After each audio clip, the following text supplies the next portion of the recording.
ಈಗ ಕೋಳಿಗಳಿಗೆ ಸಂಬಂಧಪಟ್ಟಂತೆ ನಮ್ಮ ನಾಟಿ ಕೋಳಿಗಳು ಯೂಶ್ವಲಿ ನಮ್ಮ ನಾಟಿ ಕೋಳಿಗಳಲ್ಲಿ ರಾಣಿಕೇಟ್ ಅಂತ ಹೇಳಿ ಒಂದು ಕಾಯಿಲೆ ಬರುತ್ತೆ. ನಾವು ರಾಣಿಕೇಟ್ ಕಾಯಿಲೆ ಅಂತೀವಿ, ನ್ಯೂಕ್ಯಾಸಲ್ ಡಿಸೀಸ್ ಅಂತೀವಿ, ಕೊಕ್ರೆ ರೋಗ ಅಂತಾರೆ ನಮ್ಮ ನಾಟಿ ಸೈಡ್ನಲ್ಲಿ. ಅಂದರೆ ನಾಟಿ ಯೂಶ್ವಲಿ ಬಿಸಿಲು ಕಾಲ ಹೆಚ್ಚಿಗೆ ಆದಾಗ ಈ ಕಾಯಿಲೆ ಔಟ್ಬ್ರೇಕ್ ಆಗಿಬಿಟ್ಟು ಭಾಳಷ್ಟು ನಾಟಿ ಕೋಳಿಗಳು ಇವು ಫಾರಮ್ ಕೋಳಿಗಳಿಗೆ ಮತ್ತು ಬ್ರಾಯ್ಲರ್ ಎಲ್ಲವಕ್ಕೂ ಬರ್ತೈತೆ. ಇದು ಎನಿ ಪಕ್ಷಿಗಳು ಅಂತ ನಾವೇನು ಕನ್ಸಿಡರ್ ಮಾಡಿದ್ವಿ ಎಲ್ಲವಕ್ಕೂ ಈ ಕೊಕ್ರೆ ರೋಗ ಅಥವಾ ನ್ಯೂಕ್ಯಾಸಲ್ ಡಿಸೀಸು ಅಥವಾ ರಾಣಿಕೇಟ್ ಡಿಸೀಸು ಬರುತ್ತೆ. ಇದು ಬಂತು ಅಂದರೆ ಅವೇನು ಜೂಗುರ್ಸ್ಕೊಂಡು ಕುಂತ್ಕೊಂಬೋದು ಮತ್ತು ಏನು ಬೇದಿ ಮಾಡ್ಕೊಂಬೋದು, ಒಂದು 2 ದಿನ 3 ದಿನ ಇದ್ದು ಸತ್ತೋಗ್ತಾವೆ. ಕೋಳಿಗಳಾದರೂ ಅಷ್ಟೇ, ಕೋಳಿ ಮರಿಗಳಿಗಾದರೂ ಅಷ್ಟೇ. ಸೊ ಇದಕ್ಕೆ ನಾವು ತುಂಬ ಎಫೆಕ್ಟಿವ್ ಆಗಿ ಇದನ್ನು ಫಾರಮ್ ಕೋಳಿಗಳಲ್ಲಾಗಲಿ ಅಥವಾ ನಾಟಿ ಕೋಳಿಗಳಲ್ಲಾಗಲಿ ನಾವು ಕಂಟ್ರೋಲ್ ಮಾಡಬೇಕಪ್ಪ ಅಂದರೆ ಇದಕ್ಕೆ ಒಳ್ಳೆ ವ್ಯಾಕ್ಸಿನೇಷನ್ ಇದೆ. ಇದಕ್ಕೆ ವ್ಯಾಕ್ಸಿನ್ನ ನಾವು ಕರೆಕ್ಟಾಗಿ ಶೆಡ್ಯೂಲ್ ಪ್ರಕಾರ ವ್ಯಾಕ್ಸಿನೇಷನ್ ಮಾಡಿಬಿಟ್ರೆ ಇದು ವ್ಯಾಕ್ಸಿನೇಷನ್ನು 100% ಸಕ್ಸಸ್ಫುಲ್ ಆಗ್ತವೆ. ಇದಕ್ಕೆ ನಾವು ಏನು ಕೊಕ್ರೆ ರೋಗಕ್ಕೆ ನಾವು ಫಸ್ಟ್ ಡೋಸು 7ರಿಂದ 10ನೇ ದಿನದಲ್ಲಿ ಮಾಡ್ತೀವಿ. ನಾವು RKT ವ್ಯಾಕ್ಸಿನ್ ಅಂತೀವಿ.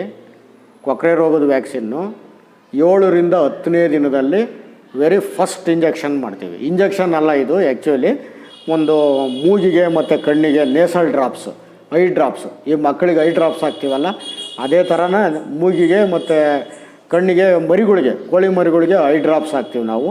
ಅದಾದ ನಂತರ ಮುಂದೆ ರಾಣಿಕೇಟ್ ವ್ಯಾಕ್ಸಿನ್ ಬರುತ್ತೆ, ಅದು ಇಂಜೆಕ್ಷನ್ ಕೊಡ್ತೀವಿ ನಾವು.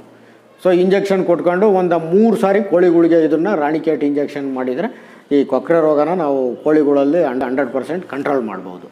ಇನ್ನು ಇದಲ್ಲದೇ ಕೋಳಿಗಳಲ್ಲಿ ಈಗ ಫಾರಮ್ ಕೋಳಿಗಳು, ಬ್ರಾಯ್ಲರ್ಸ್ಗೆ ಮತ್ತು ಲೇಯರ್ ಕೋಳಿಗಳಿಗೆ ಬೇರೆ ಬೇರೆ ಕಾಯಿಲೆಗಳು ಇರ್ತವೆ.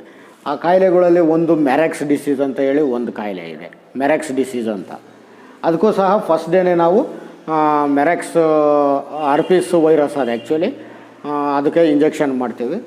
ಅದಾದಮೇಲೆ IBD ಅಂತ ಹೇಳಿ ಇನ್ನೊಂದು ಕಾಯಿಲೆ ಇದೆ, ಗುಂಬರೋ ಡಿಸೀಸ್ ಅಂತೀವಿ ನಾವು, ಇನ್ಫೆಕ್ಷಿಯಸ್ ಬರ್ಸಲ್ ಡಿಸೀಸ್ ಅಂತ. IBD ಅಂದರೆ ಗುಂಬರೋ ಡಿಸೀಸ್ ಅಂತೀವಿ. ಅದಕ್ಕೂ ಸಹ ಒಳ್ಳೆ ವ್ಯಾಕ್ಸಿನೇಷನ್ಸ್ ಇದೆ. ಅದಾದಮೇಲೆ ಇನ್ಫ್ಲೂಯೆಂಜಾ ವೈರಸ್ಗಳಿದ್ದಾವೆ, ಅದೇ ಎಲ್ಲ ಗೊರ ಸೌಂಡ್ ಬಂದು ಸಾಯ್ತಾವಲ್ಲ, ಅದು ಇನ್ಫ್ಲೂಯೆಂಜಾ ವೈರಸ್ಗಳು. ಆನಂತರ ಕೋಳಿಗಳಲ್ಲೂ ಕೋಳಿ ಸಿಡುಬು ಅಂತ ಹೇಳಿ ಒಂದು ಕಾಯಿಲೆ ಇದೆ.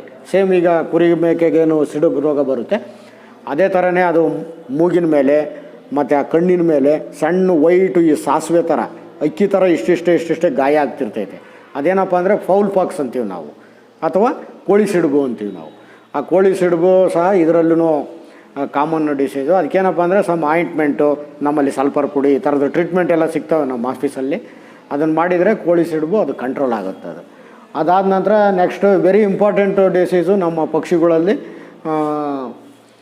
ಕೊಕ್ರೆ ರೋಗ. ವೆರಿ ಇಂಪಾರ್ಟೆಂಟ್, ನಂಬರ್ 1 ಈಸ್ ಕೊಕ್ರೆ ರೋಗ. ಹಳ್ಳಿಗಳ ಸೈಡಲ್ಲಿ ನಾಟಿ ಕೋಳಿಗೆ ಬರ್ತಕ್ಕಂಥದ್ದು. ಫಾರಮ್ ಕೋಳಿಗಳು ಮತ್ತು ಲೇಯರ್ ಫಾರಮ್ಗಳು ಅವೆಲ್ಲನ ಇಂಟಿಗ್ರೇಟೆಡ್ ಇರೋದ್ರಿಂದ ಕಂಪ್ನಿನವರು ಅವರು ವ್ಯಾಕ್ಸಿನೇಷನ್ ಮಾಡಿ ಪ್ರೊಟೆಕ್ಷನ್ ಮಾಡ್ತಾರೆ. ನಮ್ಮ ರೈತರು ಸಾಕಾವೇನಪ್ಪ ಅಂದರೆ ನಾಟಿ ಕೋಳಿಗಳ್ನ ನೀವು ಪ್ರೊಟೆಕ್ಷನ್ ಮಾಡಬೇಕು ಅಂದರೆ 7ರಿಂದ 10ನೇ ದಿನದಲ್ಲಿ F1 ಲಸೋಟ ಅಂತ ಹೇಳಿ RKT ವ್ಯಾಕ್ಸಿನ್ ಮಾಡ್ತೀವಿ. ಅದಾದಮೇಲೆ ರಾಣಿಕೇಟ್ ಡಿಸೀಸ್ ವ್ಯಾಕ್ಸಿನ್ ಮಾಡ್ಕೊಳ್ತಾ ಹೋದರೆ ಇವನ್ನ ಕಂಟ್ರೋಲ್ ಮಾಡ್ಬೋದು. ಆಮೇಲೆ ಒಂದೇನೆಂದರೆ ಈಗ ನೀವು ಒಂದು 500 1000 ಅಥವಾ ಒಂದು 250 ನಾಟಿ ಕೋಳಿ ಸಾಕಿದ್ದೀವಿ ಅಂದರೆ ಒಂದು ಆಲ್ರೆಡಿ ಕಾಯಿಲೆ ಬಂದು ಒಂದು 10-15 ಸತ್ತ ಮೇಲೆ ನಮ್ಮ ಹತ್ರ ಬರ್ತೀರ, ವ್ಯಾಕ್ಸಿನ್ ಕೊಡಿ ಸರ್, ವ್ಯಾಕ್ಸಿನ್ ಮಾಡ್ತೀವಿ, ಅಥವಾ ನೀವು ಬಂದು ಮಾಡಿಕೊಡಿ ಅಂತ.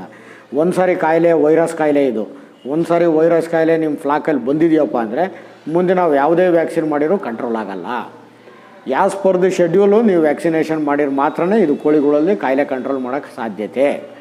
ಆನಂತರ ಸಪೋಸ್ ಬಂದಿದೆಯಪ್ಪ ಅಂತಂದರೆ ಆ್ಯಂಟಿಬಯೋಟಿಕ್ ಪೌಡ್ರುಗಳು, ಲಿಕ್ವಿಡ್ಗಳು, B ಕಾಂಪ್ಲೆಕ್ಸ್ ಲಿಕ್ವಿಡ್ಡು, ಅವನ್ನ ಕುಡಿಯೋ ನೀರಿನಲ್ಲಿ ಮಿಕ್ಸ್ ಮಾಡಿ ನೀವು ಕೊಟ್ಕೊಂಡು ಹೋದರೆ ಸ್ವಲ್ಪ ಅವನು ಸಾಯೋ ಚಾನ್ಸಸ್ಸು ಕಡಿಮೆ ಇರುತ್ತೆ.